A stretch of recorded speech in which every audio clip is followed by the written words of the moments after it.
A game of hide and seek in the backyard. A little girl disappears without a trace. 20 years later, a brother-to-be receives a warning from a blind fortune teller. There is someone in your family who has not returned. Haunted. He returns to the old house with his father when the safe in the basement is opened. A familiar voice echoes from the darkness. Dad, is that you? The afternoon sun spread like old honey over the rusted tin roof of a small wooden house that stood alone in the middle of the American West. The wind rustled through the low bushes, carrying the smell of dry straw and the faint smell of alcohol from the front door, where Ethan Blake sat, his white shirt stained and his glass stained with residue. In the backyard, the laughter of two children rang out like the last drops of childhood falling into a deep well. Sarah, a 7-year-old girl with messy brown hair, crawled over a pile of rotten wood, whispering to her younger brother Luke, count to 20. I'll hide where you'll never find me. Luke closed his eyes, placed his hand on the tree trunk, and counted out loud 1, 2, 3. Sarah ran toward the back of the house, hiding behind a torn tarp that led to the old basement. The little girl glanced at her father from afar. Mr. Ethan was still sitting there, his head bowed, shaking his empty wine glass as if he was hoping it would fill up. Suddenly, Sarah tripped over an old iron rod on the stairs. The sound of the collision made Ethan raise his head. His eyes were red, and he growled tiredly and contemptuously. You again, hungry girl. He stood up, staggered over, and pulled Sarah's hand before she could react. Want to hide well. Don't let me see your face again. The little girl panicked, struggling. But he opened the basement door, pushed her into an old, rusted iron cabinet next to the wall.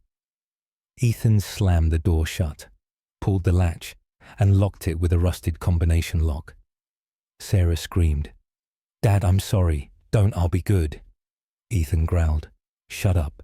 You should learn to be quiet. He turned and walked up the stairs, not looking back. Sarah's cries faded, swallowed by the cold concrete wall. Up above, Luke continued to count to 20, then opened his eyes, eagerly running to find his sister. No one knew that a childhood game had just turned into a nightmare with no way out. The sun had disappeared behind the hills. The pale blue-grey light covered the house like a cold blanket, muffling all sounds. Luke ran everywhere. Sarah, sister, I give up. There was no answer. The boy went into every room, under every bed, tremblingly calling his sister's name, until his voice choked in his throat. In the living room, Martha, the children's mother, sat motionless by the small fire. The face was haggard. The eyes were sunken and no longer had light. Only the silent fatigue of a woman who had long since given up hope. Luke fell into his mother's arms, his voice lost. Mum, I can't see Sarah anywhere. She hugged her son, her hands trembling slightly. Her eyes looked towards the closed basement door. Late at night, Ethan was snoring soundlessly on the sofa. The wine bottle rolled at his feet. Martha gently left the room, walking like a ghost in the dark house. She took the old set of keys, her hands shaking non-stop.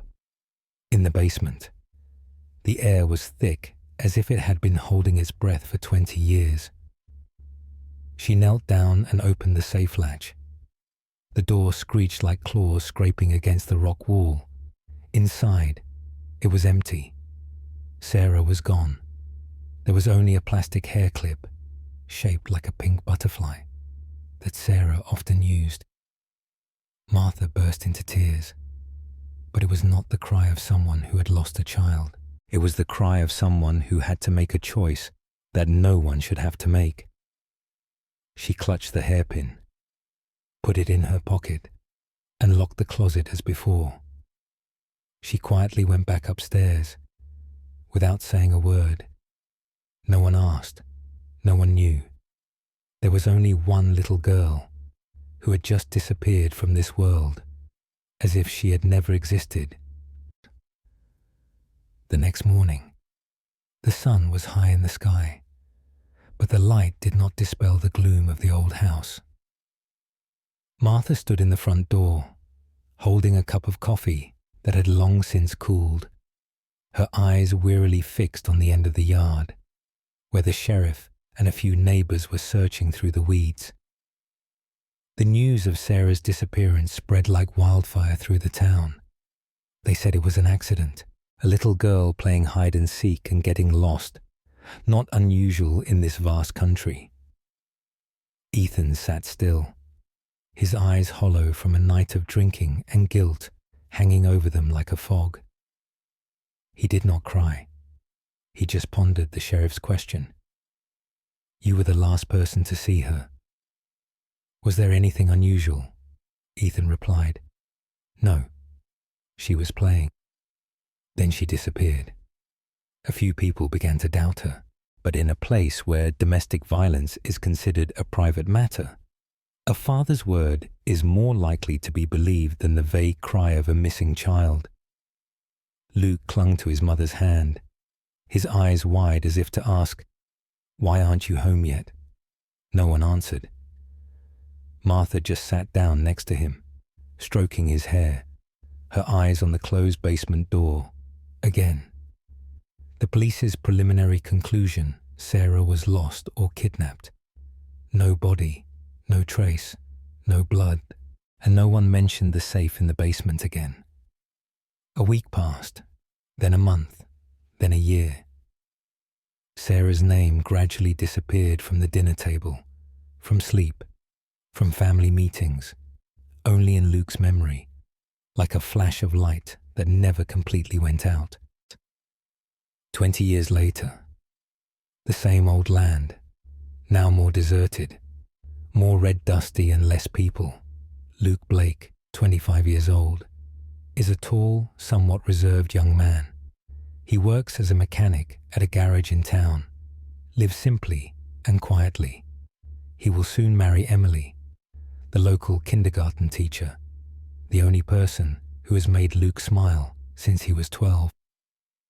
Ethan now lives with his son in a smaller house, re-granted by the government after the compensation for farmland. Every afternoon, he still drinks, but instead of getting angry, he becomes silent, like a silent stone lying in the middle of the flowing life. Luke has never asked his father about the past, not because he forgot, but because he doesn't have the courage to hear the truth again. That evening, the family gathered at Emily's house. Her parents prepared a small engagement party. Everyone was happy. Only Luke was quieter than everyone else. He sat on the doorstep, holding a glass of lemonade, his eyes looking towards the distant mountains, where the sun had just set. Emily walked over to him and sat next to him. "What are you thinking about?" Luke hesitated. "I dream about Sarah, a lot these days." Emily took his hand. "I've never met her, but I believe she's still alive somewhere." Luke smiled sadly. If she were alive, she would probably ask, "Why hasn't anyone come back to find you?" The silence fell. 1 second, 2 seconds, then it stretched out like an echo from the past. Emily, who was fond of spiritual matters, suggested a fortune-telling trip to ease her mind. Although she didn't believe it, Luke agreed, as a way to ease his own conscience, and they could not have imagined that tomorrow's meeting would open wide the door that had been locked for the past 20 years. The path leading to the blind fortune-teller's hut seemed to cut straight through the palm of the barren land, winding, dusty, and scratched by time. The small house was nestled in the middle of a pine forest, moss covering the wooden roof, and light blue smoke drifted from the chimney like a spirit hovering between this world and the other world. Emily took Luke's hand as they walked through the thick curtain that smelled of burnt wood.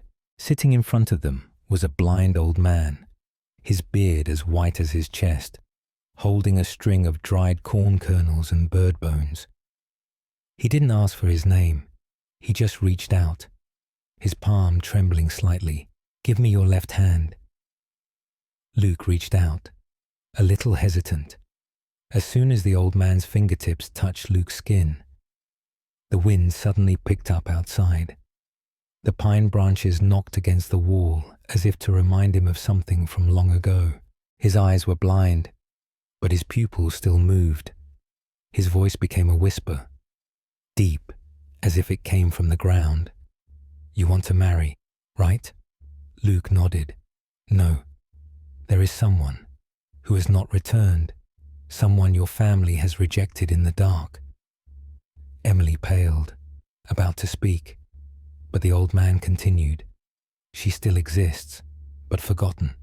Marrying her when her name has not been called back would be a bloody wedding." Luke withdrew his hand. "What? Are you saying you mean Sarah?" The old man was silent for a moment. Then he said softly, "The key is still where your uncle hid it. The earth still remembers her footsteps. But who will have the courage to open the door again, outside?" A distant thunderclap. The autumn storm was approaching. 2 days later, Ethan stood still by the iron fence in front of the old house, now covered with moss. The house was like a lifeless corpse. The roof was broken. The windows were mouldy. The walls were peeling off in patches. Luke walked ahead, pushing the door open with a creaking sound. The sound of the hinges echoed like the sound of broken bones in his memory. The air inside was thick with the smell of rotten wood and the dust of time. Each step seemed to be stepping on the old traces of an unfulfilled childhood. They walked through the hallway. Each old photo was mouldy. The wooden frame was bumpy as if time had deliberately scratched it. At the end of the hallway was the door leading to the basement. Ethan stopped. "I don't want to go down there." Luke looked at his father. "If you don't open the door, I will." After a moment, Ethan sighed, placing his hand on the rusty knob. The basement door opened. Cold air rushed in. The flashlight flickered in the dark, damp space. They stepped down. Each step echoed.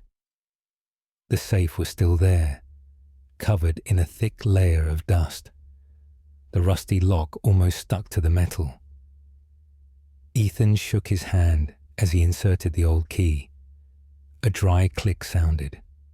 The door slowly opened, and at that moment, a female voice rang out from the darkness. "Dad, is that you?"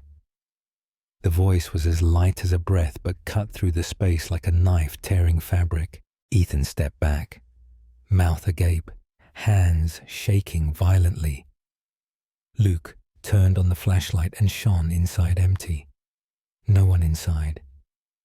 But at the bottom of the safe was an old, yellowed piece of paper, folded in 3, and a tiny object lying next to it, a butterfly-shaped hairpin. Luke unfolded the paper and read slowly. "It's not that I forgot the way back. It's that you never let me find a way back. Remember my voice, so that I don't forget who I was." Ethan fell to his knees, holding the hairpin, trembling. The flashlight fell to the cement floor, rolling away, leaving a flickering light as if witnessing a past return. Luke stood still. He knew someone was reminding them that Sarah had never disappeared. That night, the old house was still silent, as if the basement had sucked all the sounds of the ages. Ethan sat alone in front of the open cupboard. His eyes were sunken, his hand clutching the hairpin as if holding on to a childhood he had never known how to hold on to. Meanwhile, Luke and Emily returned to Martha's house, the house that Luke had locked up after his mother died and never returned to. Emily rummaged through the drawers of the old wooden cabinet where Martha had kept her personal papers, hospital forms, medical records, spending notes, and then, among a pile of rotten papers, she found a yellow envelope with a red wax seal. No sender, just a line written in a shaky hand. If one day he finds his name again, give him this. Emily opened the envelope, her hand shaking slightly, as she saw inside was a legal adoption transfer, signed by Martha Blake, dated 2005. Adopted by Thompson family, Austin, Texas. Children given Sarah Blake. Age 7. A note attached. Status alive, but needs to be separated from biological father for safety reasons. Emily burst into tears. Luke stared at the words. His throat tightened, his heart pounding. Mummy saved you.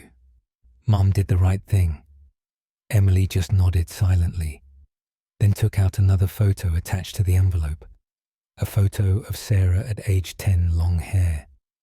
Face still showing signs of childhood, but her eyes were looking straight into the lens, not afraid, not pleading, but as if she understood everything. A voice came from Luke, untaught, unprompted. She'd never disappeared. She was just forced to be silent. The following week, Luke set off for Austin alone. He didn't tell Emily, nor did he invite Ethan to come along. This was a journey only a younger brother could undertake. After 3 days of searching through the files, he finally stood in front of Clara Thompson's law office, a simple glass building with an oak facade and an elegant brass nameplate. Clara stepped out of the conference room, tall, with long brown hair pinned up, wearing a white shirt and dark grey pants. Her eyes met Luke's like a cold wind, unrecognizable, but not unfamiliar. Luke stood up, his voice choked. Our Sarah. Clara was a little taken aback. She was silent, then walked over and sat across from him. No beating around the bush, no crying. I'm Luke. She called his name as if calling back a part of her memory that had been dormant for 2 decades. They didn't hug, no sobbing, just sitting there, looking at each other, letting time pass in recognition. Not everyone who is missing is lost. Some are just waiting to be called by their right name. Luke recounted what he had found, about the closet, about the call, about the piece of paper. Clara did not appear surprised. She opened her bag, took out a small USB. It's a recording I prepared, and I asked someone to install it in the sound system in the basement, so that when my father opened the closet, he would hear his daughter's voice again, for the first time, and maybe the last time. Luke could hardly believe his ears. Why didn't you come back? Why didn't you come to us? Clara looked straight at him. I don't need to reunite. I need him to remember. I need him to wake up every day with the image of the person he imprisoned. Luke bowed his head. Clara softened her voice. It's not your fault. If I had been locked up that day, we wouldn't be sitting here. The wind blew through the glass. A yellow leaf fell onto Clara's palm. She whispered, I have a new name, a new life, but there is always a part of Sarah Blake in me that has not been buried. Luke took her hand for the first time, not to drag the past back, but to say he found her, late, but still right on time. That afternoon, Clara, Sarah's current name, drove back to the old town with Luke. The car drove through red dirt roads, where memories that had been rotten began to come alive in every tree, every abandoned gas station, every sad, dark sunset. Clara sat silently in the passenger seat, her eyes looking into the distance. I buried Sarah Blake the first night I was brought to our new home, but there's a part of her that lives on, in every breath, in the way I argue with those loud-mouthed fathers in the courtroom. Luke glanced over, his voice low. You came back, for revenge. Clara didn't answer right away. She opened her bag, handed Luke her headphones and her old phone. Inside was a short recording, her voice, a child's voice, but clear. Calm, Dad. Is that you? I'm so cold. Dad, do you still remember me? Luke got goosebumps listening to it. It was a recording she had recreated when she started law school, a simulation of her childhood voice from old tapes her mother had kept. This is what he needed to hear, not a slap, not a scolding, just the sound he had chosen to forget for 20 years. Clara said that after her mother died a few years ago, she had gone through old records and found her childhood home. She had hired someone to secretly install audio equipment in the basement, only one goal: to make Ethan face his own guilt in the voice he had once muffled. I don't need him to apologize. I just need him to never forget. They arrived in town at dusk. The old house appeared in the twilight like a sewn-up corpse, a patched roof, patched walls, and a bare yard behind it, devoid of children. Clara got out of the car. For the first time in 20 years, she set foot on the land that had taken away her childhood. Ethan sat alone in the house. The lights were off. The wine was gone. There was only the note from the basement and the butterfly hair clip, the only small thing he had ever held from the daughter he had locked away in the dark. The door opened. Clara walked in, as softly as if Martha had just returned from a long dream. Ethan looked up. His eyes were wild for a moment, but he recognized her immediately. No introduction needed. No reminder needed. The girl standing before him had Martha's eyes, and his own eyes, the eyes he had tried not to look at for long when he had locked his daughter in the closet. He stammered, "Sarah." Clara did not answer. She walked over, placing the USB and headphones on the table. "I didn't come to hug you. I came to make you remember, in the only way you would understand." Ethan shook his head and plugged in his headphones when the voice rang out, the same voice that had called his father. His eyes began to water. He dropped his head to the table. No one comforted him. Clara looked at him for a moment. "My mother saved me, at a price she would never tell. All you need to know is that I live, and I don't belong to you." Ethan couldn't lift his head. Clara walked out of the house. Luke waited outside. No questions. No need to know what had happened. Clara turned back and said softly, "He heard it.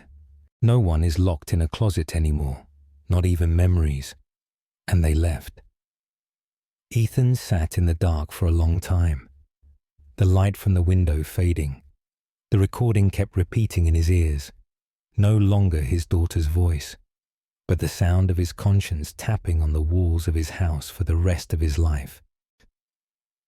Night had fallen over the town like a mourning blanket over the fields. Clara had returned to the small hotel, resting before returning to Austin. Luke had been silent all evening, since leaving his father's house.